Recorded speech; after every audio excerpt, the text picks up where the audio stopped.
નમસ્કાર દર્શક મિત્રો, હું છું વાહિદ મસદી અને આપ નિહાળી રહ્યા છો હામ ટીવી ભરૂચ ન્યૂઝ. હવે નિહાળીશું આજના મુખ્ય સમાચારો.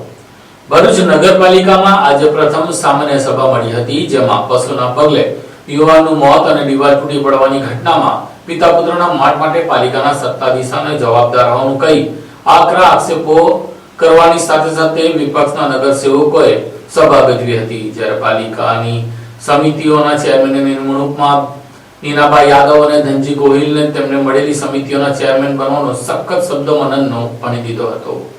ભરૂચ નગરપાલિકાની પ્રથમ સામાન્ય સભા દરમિયાન વિવિધ મુદ્દાઓને લઈને ભારે ગરમાગરમી જોવા મળી હતી. સભામાં નગરપાલિકાની તમામ 13 કમિટીઓની રચનાને બહુમતીથી મંજૂર આપવામાં આવી હતી. સભા દરમિયાન મહિલા કોર્પોરેટર નીના યાદવે તેમને કોઈપણ કમિટીમાં ચેરમેન પદની જવાબદારી સોંપવામાં ન આવતા પોતાની નારાજગી વ્યક્ત કરી હતી. આ મુદ્દે સભામાં થોડા સમય ચર્ચા પણ થઈ હતી. આ ઉપરાંત તાજેતરમાં દિવાલ ધરાશયી થવાની ઘટના તેમજ રસ્તા પર રખડતા પશુના કારણે થયેલા અકસ્માતમાં 3 લોકોના મોતના મુદ્દે વિપક્ષે સત્તાધારી પક્ષને જવાબદાર આકરા સવાલો ઉઠાવ્યા હતા. આ મુદ્દે બંને પક્ષના સભ્યો વચ્ચે ઉગ્ર બોલાચાલી થતા સભાનું વાતાવરણ થોડા સમય માટે તંગ બન્યું હતું. વિવિધ મુદ્દાઓ પર જે વિવાદ ચાલ્યો તે વધુ ઉગ્ર બનતા વિપક્ષના સભ્યોએ સામાન્ય સભાનો સર્ક્યુલર ફાડીને વિરોધ નોંધાવ્યો અને સભાનો બહિષ્કાર કર્યો હતો. ભરૂચ નગરપાલિકાની પ્રથમ સામાન્ય સભા વિકાસલક્ષી ચર્ચાઓ કરતા રાજકીય ટકરાવ અને હોબાળાના કારણે વધુ ચર્ચામાં રહી હતી. ભરૂચ નગરપાલિકાના વિવિધ સમિતિના ચેરમેનોની પણ આ સભામાં નિમણૂક થઈ હતી, જેના પર નજર કરીએ તો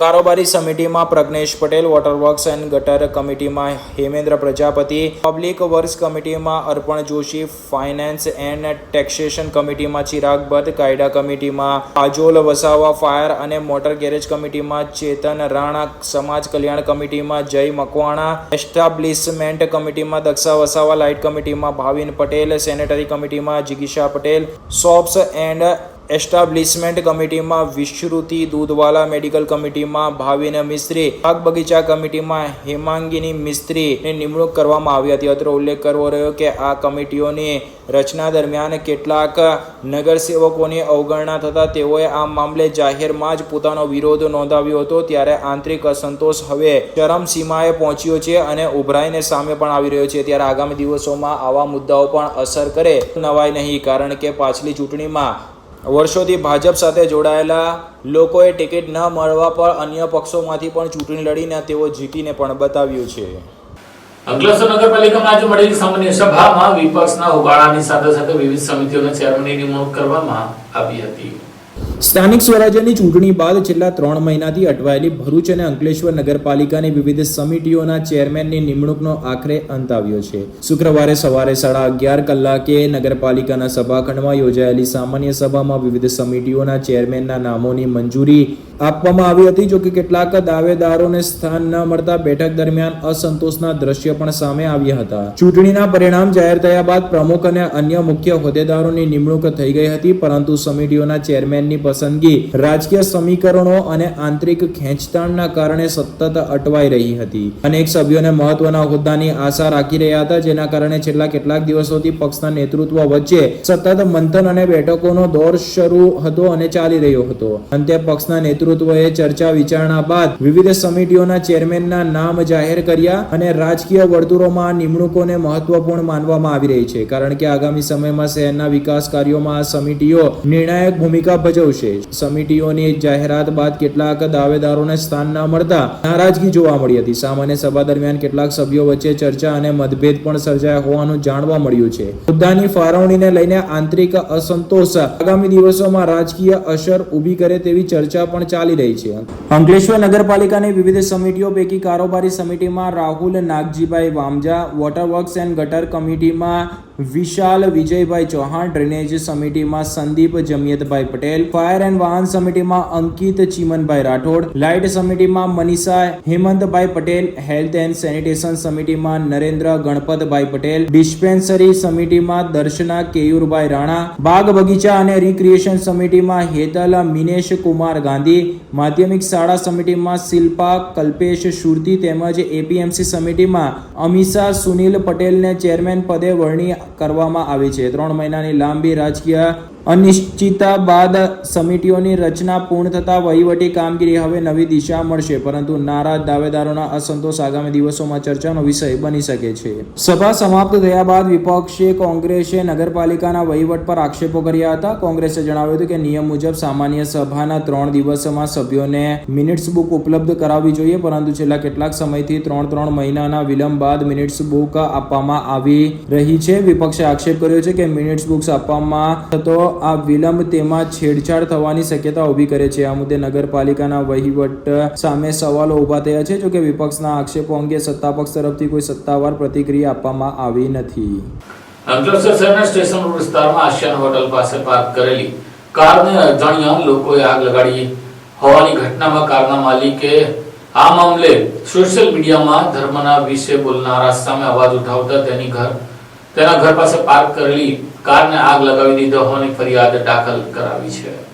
અંકલેશ્વરમાં પણ હવે ધીમે ધીમે પરપ્રાંતીય વિસ્તારોમાં જેવી ઘટના બનતી હોય છે તેવી ઘટના દિન પ્રતિદિન સામે આવતી રહી છે. અંકલેશ્વર શહેરના સ્ટેશન રોડ વિસ્તારમાં આસિયાના હોટલ પાછળ પાર્ક કરાયેલી ફોર્ચ્યુનર કારને અજાણ્યા શખ્સોએ આગ ચંપી કરીને ફરાર થઈ જતા વિસ્તારમાં ચકચાર મચી ગઈ છે. ઘટનાની જાણ થતાં નગરપાલિકાના ફાયર વિભાગે તાત્કાલિક સ્થળ પર પહોંચીને સમગ્ર ઘટનાને કાબૂમાં લીધી હતી. સમગ્ર મામલે અંકલેશ્વર શહેર એ ડિવિઝન પોલીસે ગુનો નોંધીને તપાસ તેજ કરી છે. પ્રાપ્ત માહિતી મુજબ અંકલેશ્વરના સ્ટેશન રોડ ઉપર આસિયાના હોટલ નજીક આવેલા ઉમર રેસિડેન્સીમાં રહેતા રિયાઝ શેખે પોતાની ફોર્ચ્યુનર કાર રહેઠાણ નજીક પાર્ક કરી હતી. મધરાત્રે દરમિયાન અજાણ્યા શખ્સોએ કારમાં આગ લગાવી હોવાના આક્ષેપ કરવામાં આવ્યા છે. આગની જાણ થતાં ફાયર વિભાગની ટીમ તાત્કાલિક સ્થળ પર પહોંચી હતી અને ભારે જહેમત બાદ આગને કાબૂમાં લીધી હતી. જોકે આગમાં કારને નોંધપાત્ર નુકસાન પહોંચ્યું હતું. ફરિયાદી રિયાઝ શેખે જણાવ્યું હતું કે તેમણે સોશિયલ મીડિયામાં ઇસ્લામ ધર્મ વિરુદ્ધ ટિપ્પણી કરનારાઓ સામે અવાજ ઉઠાવ્યો હતો, જેની અદાવત રાખીને તેમની કારને આગ ચંપી કરવામાં આવી હોવાનું તેમને શંકા છે. સાથે જ પોતાની જાનને પણ જોખમ હોવાનું જણાવતા તેમણે પોલીસને યોગ્ય સુરક્ષા આપવાની માંગ કરી છે. ઘટનાની જાણ થતાં અંકલેશ્વર શહેર એ ડિવિઝન પોલીસનો કાફલો સ્થળ પર પહોંચી ગયો હતો. પોલીસે સ્થળનું નિરીક્ષણ કરીને પ્રાથમિક તપાસ હાથ ધરી છે. તેમજ ફરિયાદના આધારે ગુનો નોંધી આરોપીઓને શોધવા માટેનો વધુ તપાસ શરૂ કરી છે. અત્રે ઉલ્લેખનીય છે કે એક સીસીટીવી ફૂટેજ પણ સામે આવ્યા છે. જે સીસીટીવી ફૂટેજમાં હાલ ચિત્રો સ્પષ્ટ જોઈ શકાતા નથી, પરંતુ કેટલાક વ્યક્તિઓ કાર નજીક આવે છે અને ત્યારબાદ આગના પ્રકાશ તે સીસીટીવી ફૂટેજમાં જોવા મળે છે, જેથી કોઈકે આગ ચંપી કરી હોવાની શંકા વધુ તેજ બને છે. અત્રે ઉલ્લેખ કરવો રહ્યો કે અંકલેશ્વર શહેર જેવા વિસ્તારમાં જ્યારે આગ સરેઆમ કારમાં લગાડી દેવામાં આવતી હોવાની ઘટના સામે આવે ત્યારે આરોપીઓ પણ સીધો પોલીસને પડકાર ફેંકી રહ્યા હોય તેમ લાગી રહ્યું છે. જાણે કે આરોપીઓને કાયદા વ્યવસ્થાનો કોઈ ડર જ ન હોય તેમ બિંદાસ કારને આગ ચંપી કરી રહ્યા છે. ત્યારે આવી ઘટનામાં પોલીસ પણ હવે સક્રિય ભૂમિકા ભજવે તે અત્યંત જરૂરી છે. મારું નામ રિયાઝ શેખ છે. મેં સ્ટેશન રોડ આસિયાના હોટલની બાજુમાં ઉમર રેસિડેન્સી આવી છે, ત્યાં રહું છું. કાલે રાત્રે 1:30 થી 2:15 ગાળાના અંદર મારી ગાડી સળગાવી નાખવાનું ષડયંત્ર કરવામાં આવ્યું છે ને મારી ગાડી સળગાવીને એ લોકો ભાગી ગયા છે. આ સળગાવવા પાછળનું કારણ એ છે કે ડઢાલ ગામનો વ્યક્તિ તોસીફ પાંચભાયા અને એમના ફાધર હનીફ પાંચભાયા એ લોકો ઇસ્લામના વિરુદ્ધ ખરાબ ટિપ્પણી કરી હતી ને એ લોકોના વિરુદ્ધ મેં પણ પછી એ લોકોને બોલ્યો હતો ઇસ્લામ માટે. એ લોકો એ રીતના અંદર મારી ગાડી સળગાવી નાખવાનો પ્રયાસ કર્યો છે ને મને એવું લાગે છે કે એ લોકો મારી હત્યા પણ કરાવી શકે, મારું મર્ડર પણ કરાવી શકે એવું મને લાગે છે. એ માટે આ વિડીયો મેં આપું છું મીડિયાને. ને મેં ઇસ્લામ માટે અવાજ ઉઠાવી છે ને મેં ઉઠાવતો જ રહીશ. ને એવા કોઈ પણ ધર્મ હોય, કોઈ પણ ધર્મના વિશે કોઈ પણ વ્યક્તિ આવીને કોઈ પણ ટિપ્પણી કરશે એને અમે વખોડી નાખીશું ને એના અગેન્સ્ટમાં અમે લડશું કાનૂની કાર્યવાહીથી. જય હિન્દ. અંકલેશ્વરના ગાર્ડન સિટી વિસ્તારમાં વિદ્યાર્થીઓને આંતરીને માર મારી ધમકી આપવાના મામલે પોલીસ ફરિયાદ દાખલ થઈ છે. અંકલેશ્વરના ગાર્ડન સિટીથી એફડીડી કોલેજ રોડ ઉપર થોડા દિવસે 2 બહેનોને કારથી આંતરીને એક જ પરિવારના 4 સભ્યોએ બેટ તથા ચપ્પલ વડે હુમલો અને હાથાપાઈ કરી હોવાના ઘટનાના સીસીટીવી ફૂટેજ સામે આવ્યા છે. જોકે આ મામલે ભોગ બનનારના પિતાએ તેમની પુત્રીઓને મારવામાં આવી હોવાના આક્ષેપ સાથે પોલીસ ફરિયાદ નોંધાવી છે. અંકલેશ્વરની ગાર્ડન સિટીમાં રહેતા અને કેમિકલ ટ્રેડિંગનો વ્યવસાય કરતા મુકેશસિંહ સેંગરની 2 દીકરીઓ સંસ્કૃતિ અને આકૃતિ 15 જુલાઈના બપોરે એક્ટિવા પર ટ્યુશન જવા નીકળી હતી. દરમિયાન એફડીડી હાઈ કોલેજ તરફના રોડ ઉપર એક કાર આવી હતી. તેઓને આંતરી લીધા હતા. કારમાંથી ધોરણ 12 માં તેની સાથે અભ્યાસ કરતી પલ તેના પિતા દેવભાઈ, માતા અને દાદી હતા, જેઓએ કેમ મારી દીકરી સાથે ઝઘડો કરે છે તેમ કહી બંને બહેનોને અપશબ્દો બોલી હાથાપાઈ શરૂ કરી દીધી હતી. કારમાં રહેલું બેટ પલને આપીને બંને બહેનો પર બેટ વડે હુમલો કરાવ્યો હતો. તો પલની માતા અને દાદી ચપ્પલથી આકૃતિ અને સંસ્કૃતિને મારવા લાગી હતી. દરમિયાન લોકો ભેગા થઈ જતા આ પલનું હિંસક પરિવાર બંને બહેનોને ધમકી આપી ત્યાંથી કાર લઈને ભાગી ગયું હતું. બંને બહેનોના પિતા સ્થળ પર દોડી આવી અને દીકરીઓને સારવાર અર્થે જયાબેન મોદી હોસ્પિટલમાં લઈ ગયા હતા, જ્યાં જેડીસી પોલીસ મથકે ફરિયાદ નોંધાવવા જતા અન્ય એક છાત્રના માતા પિતા પણ આ પલના પરિવાર સામે હુમલો અને ધમકીની ફરિયાદ આપવા દોડી આવ્યા હતા. સાથે ભણતી બે છાત્રો વચ્ચે ઝઘડામાં પરિવાર દ્વારા હિંસક બનીને બે બહેનોને મારવાના સીસીટીવી ફૂટેજ અને વિડીયો પણ સામે આવતા ભારે ખળભળાટ મચી ગયો છે. પોલીસે કાયદેસરની તપાસ તેજ કરી છે. અત્યારે ઉલ્લેખ કરવો રહ્યો કે જ્યારે પણ બાળકો વચ્ચે અને ખાસ કરીને કોલેજ કે પછી સ્કૂલમાં અભ્યાસ કરતા વિદ્યાર્થીઓ વચ્ચે કોઈક બાબતને લઈને તકરાર થતી હોય ત્યારે શાળા, ટ્યુશન ક્લાસ કે અન્ય કોઈક દ્વારા પણ માતા પિતાને ફરિયાદ કરવામાં આવતી હોય છે. પરંતુ આ ઘટનામાં જે પ્રમાણે આક્ષેપો થયા છે તેમાં માતા પિતા જ આવી ઘટનાને વધુ તોલ આપીને જાહેરમાં જ બેટ વડે ફટકારવા માટે પ્રેરિત કરી રહ્યા હોય અને હિંસક ઘટનાને અંજામ આપી રહ્યા હોય તે કેટલા અંશે યોગ્ય કહી શકાય. કહેવાય છે કે માતા પિતા બાળકોને સારા સંસ્કાર આપતા હોય છે. જો કે આ ઘટનામાં જોઈ શકાય છે કે એક વિદ્યાર્થીઓ વચ્ચેની બાબતમાં ગાડીમાંથી બેટ કાઢી માતા પિતા જ પોતાની બાળકીને જ વિદ્યાર્થીનીને મારવા માટે પ્રેરિત કરી રહ્યા છે. તેને હાથમાં બેટ આપીને તેને મારવા માટે કહી રહ્યા હોવાનું સીસીટીવી ફૂટેજમાં સ્પષ્ટ દેખાય છે. ત્યારે આવી ઘટના એ ગંભીર નોંધ લેવા જેવી બાબત છે. પોલીસે પણ આ પ્રકારે હિંસક હુમલો કરી કાયદો અને વ્યવસ્થા જાણે તેમના માટે કંઈ જ ના હોય અને કાયદાને જાણે ખિસ્સામાં રાખતા હોય તે પ્રકારનું વલણ કરી પોલીસને સીધો પડકાર ફેંકતા હોય તેવા માતા પિતા સામે પણ ગંભીર પગલાં ભરવા અત્યંત જરૂરી છે. જો તેમની દીકરી સાથે કોઈક ઘટના એવી ઘટી હતી કે જેમાં તેમને લાગી રહ્યું હતું કે તેમની દીકરી સાથે અન્યાય થતો હોય તો તે માટે અન્ય માર્ગો હોઈ શકે, પરંતુ જાહેરમાં આ રીતે અવ્યવહારિક વર્તન કરીને મારામારી જેવી ઘટનાને અંજામ આપવો તેનો હક તેમને કોણ આપે છે જેવા પ્રશ્ન પણ આ ઘટના બાદથી ઉઠી રહ્યા છે. અને પોલીસે હવે આ મામલે ગંભીર પગલાં ભરવા અત્યંત જરૂરી છે. નહીંતર આગામી દિવસમાં વિદ્યાર્થીઓ વચ્ચેની માથાકૂટમાં માતા પિતા આવી ઘટનાઓમાં કોઈ કાર્યવાહી ના થાય તો તેનાથી પ્રેરિત થઈને આ પ્રકારે હુમલા કરાવશે તો વિદ્યાર્થીઓની સુરક્ષા સામે પણ પ્રશ્નો उठता રહેશે. संस्कृति सिंगर। क्या हादसा हुआ आपके साथ? हम लोग ट्यूशन जा रहे थे तो मेरे एक फ्रेंड है पॉल करके जिसके साथ हमारा झगड़ा हुआ था, उसके पापा वो लोग आए और उन्होंने हमारे ऊपर गाड़ी चढ़ा दी और उसके बाद है ना वो लोग डायरेक्ट हमारे ऊपर हाथापाई करने लगे. वो जो उसके पापा थे देवा भाई, वो दारू पीकर है ना मारपीट कर रहे थे और उन्होंने है ना बेड से मारा हमारे सर पे, शोल्डर पे, पैर पे और फिर वो लोग है ना कपड़े फाड़ने की धमकियाँ दे रहे थे. और उसमें है ना पर्ल थी, उसके पापा देवा भाई थे, उनकी वाइफ और उनकी मम्मी थी. उनकी मम्मी ने चप्पल भी उठाई थी मारने के लिए और वो बहुत गंदी गंदी गालियाँ दे रहे थे, माँ बहन की और बाप पे गालियाँ दे रहे थे. और मारने के बाद वो लोग ऐसा बोल रहे थे कि इनके कपड़े फाड़ दो, ये कर दो, वो कर दो. और फिर जब मारने के बाद वो लोग बोलते हैं कि इतना मारो जब तक पेट ना भरे तब तक. और जैसे हमारे पेरेंट्स आए तब तक वो लोग भाग गए. आप प्रशासन से क्या चाहती हो? मैं प्रशासन से ये चाहती हूँ कि वो है ना उनके ऊपर कड़ी से कड़ी सज़ा करे और उन चारों को जेल होनी चाहिए और उनको मार भी खिलाए. और ऐसे तो अगर वो लोग अगर इसको दबा देंगे तो हमारे ऊपर क्या होगा? कल तो कोई भी लड़की बाहर जा ही नहीं पाएगी और हम लोगों को हमारी वो मतलब हमारे उस पे एक्शन तो मिलना ही चाहिए उनको. સ્કૂલો ફરી શરૂ થઈ રહી છે. નવી ક્લાસ, નવા પુસ્તકો, નવી આશાઓ. પણ શું તમારા બાળકની સ્કૂલ બેગ પણ નવી છે?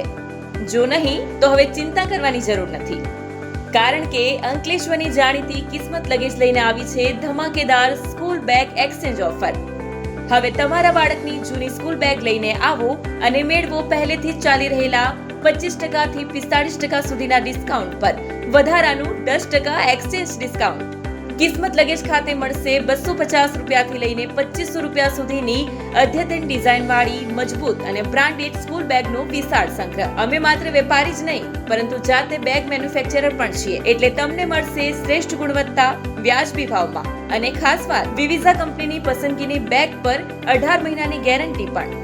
અને હા, 2 સ્કૂલ બેગની ખરીદી કરો અને કિસ્મત લગેજની ઇન્સ્ટાગ્રામ આઈડી ફોલો કરો અને મેળવો એક આકર્ષક શોપિંગ બેગ બિલકુલ મફત. આ વિશેષ ઓફર માત્ર આજથી 15 જૂન સુધી જ માન્ય છે. કિસ્મત લગેજ, સિટી રેલવે સ્ટેશન પાસે, જૂના એસટી ડેપો સામે, સ્ટેશન રોડ, અંકલેશ્વર. કિસ્મત લગેજ, જ્યાં મળે ક્વોલિટી, સ્ટાઇલ અને બચત. કિસ્મત લગેજ, સ્કૂલ બેગ ખરીદવાની સાચી જગ્યા. વધુ માહિતી માટે સ્ક્રીન ઉપર આપેલા નંબર પર સંપર્ક કરો.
क्या आप अपनी ड्रीम जॉब सर्च कर रहे हैं? तो आपका वेट हुआ खत्म. हमारी कंपनी IICL में है कुछ amazing job openings. IICL are hiring PHP developer, Data Analytics, UI UX graphics designer, Node.js developer, WordPress developer. From all over Gujarat. तो देर किस बात की, अप्लाई करें अभी और बने हमारी डायनामिक टीम का हिस्सा. विजिट करें हमारी वेबसाइट www.iiclindia.com/career या मेल करें अपना रेज्यूमे iiclindia06@gmail.com पर. हमारी टीम में आपको मिलेगा एक इनोवेटिव और क्रिएटिव एनवायरनमेंट ताकि आपकी स्किल्स हमेशा अपडेटेड रहे. Freshers can also apply. Contact now on 7041542766.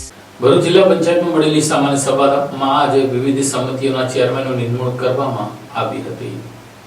Bharuch જિલ્લા પંચાયતની પહેલી સામાન્ય સભા પ્રમુખના અધ્યક્ષસ્થાને યોજાઈ હતી. સભામાં જિલ્લાના વિકાસને વેગ મળે તે હેતુથી વિવિધ 9 સમિતિઓની રચના કરાઈ હતી. ભરૂચ જિલ્લા પંચાયતની પ્રથમ સામાન્ય સભા ડિમ્પલબેન રાજના અધ્યક્ષસ્થાને યોજાઈ હતી. ઉપપ્રમુખ DDO સહિતની હાજરીમાં મળેલી સામાન્ય સભામાં 9 સમિતિઓ અને તેના ચેરમેનની જાહેરાત કરવામાં આવી હતી. અત્રે ઉલ્લેખનીય અને નોંધનીય બાબત આ સમિતિના ચેરમેનોની નિમણૂક દરમિયાન એ રહી હતી કે તાજેતરમાં જ કવિઠા ગામમાં એક ફરમાન બહાર પાડવામાં આવ્યું હતું. જે ફરમાનને લઈને સમગ્ર ગુજરાતમાં ખાસ કરીને આ પ્રકારના ફરમાનથી જેના લીરે લીડા ઉડ્યા હતા તેવા કવિઠા પરિવારના બહિષ્કારનો તાનાશાહી ફરમાનમાં જેના ઉપર આક્ષેપો થયા હતા તેવા યતીન પટેલને બાંધકામ સમિતિના ચેરમેન બનાવવામાં આવ્યા હતા. સભા દરમિયાન માર્ગ, પાણી, આરોગ્ય, શિક્ષણ, ગ્રામ વિકાસ સહિતના વિવિધ વિકાસના કામોના એજન્ડો પર ચર્ચા કરવામાં આવી હતી. જિલ્લાના વિવિધ તાલુકાઓમાં હાથ ધરાનાર વિકાસ કાર્યોને મંજૂરી આપવામાં આવી હતી અને વિકાસના કામોની સમય મર્યાદા અને ગુણવત્તાપૂર્વક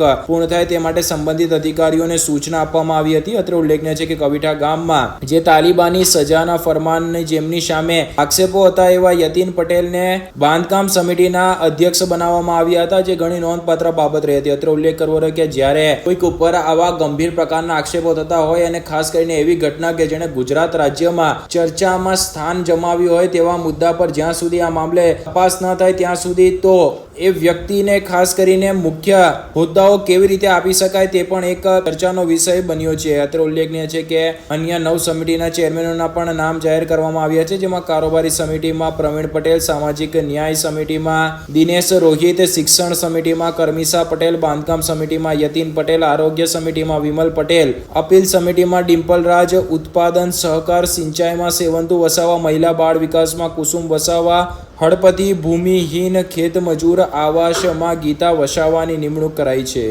આજની જિલ્લા પંચાયતની સામાન્ય સભા સફળતાપૂર્વક પૂર્ણ થઈ. સભામાં ઉપસ્થિત રહી વિવિધ વિષયો પર રચનાત્મક ચર્ચા કરી, કિંમતી સૂચનો આપ્યા અને જિલ્લાના વિકાસને કેન્દ્ર સ્થાને રાખીને મહત્વપૂર્ણ નિર્ણયો લેવામાં આવ્યા છે. આજે સભામાં જિલ્લા પંચાયતની વિવિધ સમિતિઓના સદસ્યોની નિયમ અનુસાર નિમણૂક કરવામાં આવી છે. વિકાસલક્ષી કાર્યોને વધુ ઝડપી અને કાર્યક્ષમ તેમજ પારદર્શક બનાવવા માટે અધિકારો સુપ્રત કરવા અંગેનો મહત્વપૂર્ણ ઠરાવ પણ મંજૂર કરવામાં આવ્યો છે. આ નિર્ણયો જિલ્લાના વિકાસને નવી દિશા તરફ આગળ વધશે એ હેતુથી અમે દરેક જિલ્લા પંચાયતના સભ્યો સાથે મળીને જિલ્લાના વિકાસ અંગે કામ કરતા રહીશું. અસ્તુ વંદે માતરમ. ભારત માતા કી જય. અંકલેશ્વરના તાળફળિયા વિસ્તારમાં ગામ તળાવ નજીક જાહેરમાં જુગાર રમતા 4 જુગારીઓને પોલીસે ઝડપી લીધા હતા. અંકલેશ્વર શહેર એ ડિવિઝન પોલીસનો સ્ટાફ પેટ્રોલિંગમાં હતો, જે દરમિયાન મળેલ બાતમીના આધારે તાળફળિયા વિસ્તારમાં ગામ તળાવની દિવાલ નજીક આવેલ બાવળના ઝાડ નીચે જાહેરમાં પત્તા પાના વડે હાર જીતનો જુગાર રમતા 4 શખ્સને પોલીસે ઝડપી પડ્યા હતા. પોલીસે સ્થળ પરથી કુલ ₹4300ની રોકડ રકમ તેમજ જુગારના સાધનો કબજે કરીને કાયદેસરની કાર્યવાહી હાથ ધરી છે. પોલીસને મળેલી બાતમીના આધારે પોલીસની ટીમોએ પંચોની હાજરીમાં સ્થળ પર પહોંચી હતી. પોલીસની રેડ દરમિયાન જુગાર રમી રહેલા શખ્સોએ ભાગવાનો પ્રયાસ કર્યો હતો, પરંતુ પોલીસે પીછો કરીને ચારેયને ઝડપી લીધા હતા. ઝડપાયેલા આરોપીઓમાં ઇરફાન શબ્બીર શેખ, અરબાઝ ખાન, સિકંદર ખાન પઠાણ, અમજદ ખાન, જબ્બાર ખાન પઠાણ અને ચિરાગ શૈલેષ વસાવાનો સમાવેશ થાય છે. તમામ અંકલેશ્વર શહેરના રહેવાસી હોવાનું પોલીસે જણાવ્યું છે. પોલીસે આરોપીઓ પાસેથી અંગઝડતી દરમિયાન ₹3200ની રોકડ રકમ તેમજ દાવ પર મુકાયેલા ₹1100 મળીને કુલ 4300 સહિતનો મુદ્દામાલ કબજે કર્યો હતો. અંકલેશ્વરના ગડખોલ ગામમાં સામૂહિક કાર્યક્રમ કેન્દ્ર ખાતે આયુષ્યમાન આરોગ્ય શિબિરનું આયોજન કરવામાં આવ્યું હતું. અંકલેશ્વરના ગડખોલ ગામના સામૂહિક આરોગ્ય કેન્દ્ર ખાતે તાલુકા આરોગ્ય વિભાગ દ્વારા આયુષ્યમાન આરોગ્ય શિબિરનું આયોજન કરાયું. શિબિરમાં ભરૂચ મેડિકલ કોલેજના સુપર સ્પેશિયાલિટીઝ તબીબોએ સેવા આપી વિવિધ રોગોના દર્દીઓના આરોગ્યની ચકાસણી કરવામાં આવી. શિબિરમાં વિનામૂલ્યે દવાઓ, અદ્યતન લેબોરેટરી સેવા, બિનચેપી રોગોનું સ્ક્રીનિંગ સહિતની સેવા ઉપલબ્ધ કરવામાં આવી હતી. મોટી સંખ્યામાં વિવિધ રોગના દર્દીઓએ આ શિબિરનો લાભ લીધો. શિબિર દરમિયાન આયુષ્યમાન કાર્ડ પાત્રતા ધરાવતા તમામ લાભાર્થીઓને આયુષ્યમાન કાર્ડની સેવા ઉપલબ્ધ કરાવવામાં આવી. કાર્યક્રમ Lions club of Ankleshwar nurses અને લાયન્સ વુમન ક્લબ દ્વારા ટીબી મુક્ત ભારત અભિયાન હેઠળ ગડખોલ સહિત આસપાસના ગામો અને શહેરી વિસ્તારના 80 જેટલા ટીબીના દર્દીઓને દર મહિને પોષણ કીટ વિતરણ કરવા તાલુકા આરોગ્ય વિભાગ સાથે MOU કરવામાં આવ્યા. શિબિરમાં તાલુકા આરોગ્ય અધિકારી ડોક્ટર સુશાંત કઠોરવાલા, ગડખોલ CHC સેન્ટરના સુપ્રિન્ટેન્ડન્ટ ડોક્ટર BU શર્મા સહિત જિલ્લા પંચાયત અને તાલુકા પંચાયતના સભ્યો અને આરોગ્ય કર્મચારીઓ ઉપસ્થિત રહ્યા હતા. હું ડોક્ટર સુશાંત કઠોરવાલા, તાલુકા હેલ્થ ઓફિસર અંકલેશ્વર. આજરોજ સામૂહિક આરોગ્ય કેન્દ્ર ગડખોલ ખાતે આયુષ્માન આરોગ્ય શિબિરનું આયોજન કરવામાં આવેલ છે, જેમાં KMCRI મેડિકલ કોલેજ ભરૂચના સુપર સ્પેશિયાલિટી સેવા માટે ડોક્ટરો ઉપલબ્ધ છે, તેમજ આયુષ્માન કાર્ડ અને વિવિધ આરોગ્યની યોજનાઓ પણ અહીંયા સેવાઓ પૂરી પાડવામાં આવે છે, જેમાં આપણા જિલ્લા પંચાયતના સભ્યશ્રી, તાલુકા પંચાયતના સભ્યશ્રીઓ તેમજ લાયન્સ ક્લબમાંથી આગેવાનો ઉપસ્થિત હતા, જેમને પ્રધાનમંત્રી ટીબી મુક્ત ભારત અભિયાન અંતર્ગત પોષણ કીટનું વિતરણ કરવામાં આવ્યું છે. નર્મદા જિલ્લાના ગાડીત પ્રાથમિક શાળા ખાતે લેખક અને વૈજ્ઞાનિક એવા દીપક જગતાપનું હેલ્ધી ફૂડ અને હેલ્ધી લાઈફ સ્ટાઇલ વિશે પ્રવચન યોજાયું હતું. ભારત સરકારના પર્યાવરણ અને જલવાયુ પરિવર્તન મંત્રાલય દ્વારા એન્વાયરમેન્ટ એજ્યુકેશન પ્રોગ્રામ અંતર્ગત અને ઇકો ક્લબ અંતર્ગત નર્મદા જિલ્લાની પ્રાથમિક શાળા ગાડીત ખાતે healthy food and healthy lifestyle આ વિષય પર પ્રવચનનું આયોજન કરવામાં આવ્યું હતું, જેમાં પૌષ્ટિક આહાર અને સ્વસ્થ જીવનશૈલી, સ્વસ્થ ખોરાકની પદ્ધતિઓ, ખોરાકમાં પરંપરાગત પૌષ્ટિક આહાર વિષય ઉપર પ્રવચન જાણીતા લેખક દીપક જગતાપ દ્વારા આપવામાં આવ્યું હતું. એ ઉપરાંત બાળકોના આરોગ્ય અને તંદુરસ્ત તંદુરસ્તી માટે કેવો ખોરાક ખાવો જોઈએ, કેવો ખોરાક ન ખાવો જોઈએ, બિન આરોગ્યપ્રદ ખોરાક લેવાથી આરોગ્યને કેવું નુકસાન થાય છે, કેવા પ્રકારની બીમારી થાય છે અને તેનાથી બચવા માટે કેવો સંતુલિત આહાર લેવો જોઈએ તેની બાળકોને વૈજ્ઞાનિક માહિતી અને સમજ અપાઈ હતી. ખાસ કરીને બજારમાં મળતા જંક ફૂડ, વેફરના પેકેટો, તળેલી વાનગીઓ અને આવા જ પ્રોડક્ટો ખાવાથી આરોગ્ય બગડે તે માટે શરીરને જોઈતા કાર્બોહાઈડ્રેટ પદાર્થો, વિટામિન્સ, ખનીજ, ચરબી વગેરે શેમાંથી મળે તેના સ્માર્ટ બોર્ડ પર ચિત્રાત્મક રજૂઆત કરીને બાળકોને સંતુલિત આહારની ઉપયોગી માહિતી આપવામાં આવી હતી. ઉપરાંત નાસ્તા ભોજનમાં કયો આહાર લેવો જોઈએ, શું ખાવું, શું ન ખાવું, ક્યારે ખાવું એની માહિતી પણ, પાણી, ઊંઘ વિશેની પણ માહિતી બાળકોને અપાઈ હતી. આ પ્રસંગે દીપક જગતાપે દીપ પ્રાગટ્ય કરીને કાર્યક્રમનો આરંભ કરાવ્યો હતો. શાળાના આચાર્ય ભરતકુમાર પરમારે પ્રવચનકર્તાનું પુષ્પગુચ્છથી સ્વાગત કરી એમનો પરિચય આપ્યો હતો. આ પ્રસંગે CRC હરિભાઈ તથા શિક્ષકો, વિદ્યાર્થીઓ ઉપસ્થિત રહ્યા હતા. અમારી શાળામાં દીપક સર આવ્યા હતા. તેમણે બહારની વસ્તુ ખાવા માટે ના પાડી હતી અને ઘરની વસ્તુ ખાવું જોઈએ. આપણે ખોરાક ઘરનો લેવો જોઈએ, શાકભાજી, ફળ. આપણે પીઝા, બર્ગર, પાણીપુરી એવું બધું ના ખાવું જોઈએ. પડીકા એવું બધું આપણે ના ખાવું જોઈએ. શાકભાજી, ફળો, આ બધું આપણું ખાવું જોઈએ. આ બધું આપણે ના ખાઈએ તો ઘણી બધી બીમારી થઈ શકે છે. દીપક સરે જે માહિતી આપી એમાંથી અમને ઘણું બધું જાણવાનું મળ્યું. હવેથી હું બહારનું ખાવાનું ના ખાઉં અને ઘરનું ખાવાનું ખાઈશ, એની હું કાળજી રાખીશ. મારું નામ વસાવા ચાંદનીબેન સૈયદભાઈ છે. હું ધોરણ 8માં અભ્યાસ કરું છું. આજે અમારી પ્રાથમિક શાળા ગાડિતમાં દીપક જગતાપ સર દ્વારા હેલ્ધી લાઇફસ્ટાઇલ અને હેલ્ધી ફૂડ વિશે વિદ્યાર્થીઓને ખૂબ જ સારી માહિતી પૂરી પાડવામાં આવી કે તેઓએ કેવા પ્રકારનો ખોરાક ખાવો જોઈએ અને ખોરાકમાંથી તેમને શું મળે છે તેવી વિટામિન્સ ને મિનરલ્સ વિશે માહિતી આપી. તેમજ બાળકોએ ફૂડ પેકેજ કેમ ના ખાવા જોઈએ તે અંગેની પણ માહિતી પૂરી પાડી બાળકોને જાગૃત કર્યા. મારું નામ મૈડા મયુરિકાબેન મનહરસિંહ છે. નમસ્કાર. ભારત સરકારના પર્યાવરણ અને જલવાયુ પરિવર્તન મંત્રાલય દ્વારા ગત વર્ષે એનરોલમેન્ટ એજ્યુકેશન પ્રોગ્રામ અંતર્ગત કેટલીક શાળાઓને ઇકો ક્લબ અંતર્ગત જોડવામાં આવી અને એમને અલગ અલગ વિષયો પસંદ કરવામાં હતા. એમાં અમારી શાળા પ્રાથમિક શાળા ગાડીતે જે વિષય પસંદ કર્યો તેનું નામ છે હેલ્ધી ફૂડ, હેલ્થ લાઇફસ્ટાઇલ. તો આ અંતર્ગત આજરોજ પ્રાથમિક શાળા ગાડિત મુકામે આ કાર્યક્રમ યોજવામાં આવ્યો, જેમાં આપણા માનનીય દીપક જગતાપ સાહેબ દ્વારા